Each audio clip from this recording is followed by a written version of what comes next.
1 yil davomida 12,5 ball to'plagan ekanman.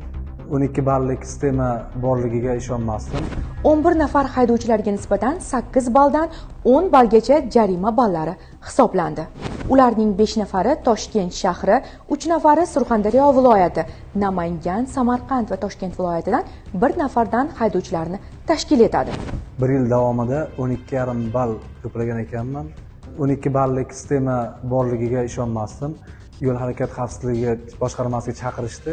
O'zim ko'zim bilan ko'rdim, jarima ballarimni ko'rib, ballik sistema ishlashiga ishonch hosil qildim. Meni ishim endi sud orqali ko'rib chiqilar ekan, ravon ishlat bo'lishi mumkin.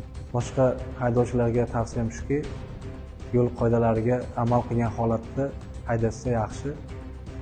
Bugun kelib men ahvolimni tushundim. Eslatib o'tamiz, 2025-yil 1-iyundan yo'l patrul xizmati xodimlari tomonidan ma'muriy javobgarlik to'g'risidagi kodeksning 12 ta moddasi asosida yozilgan bayonnomalar asosida joriy yilning 1-aprelidan esa qoidabuzarliklarni avtomatik ravishda aniqlovchi qurilmalar tomonidan aniqlangan 4 turdagi qoidabuzarliklar, ya'ni svetoforning taqiqlovchi ishorasiga bo'ysunmaslik, to'xtash va to'xtab turish qoidalarini buzish, yo'lning qarama-qarshi bo'lagida harakatlanish va tezlik qoidalariga amal qilmaslik kabi qoidabuzarliklar uchun jarima ballari hisoblanishi belgilangan.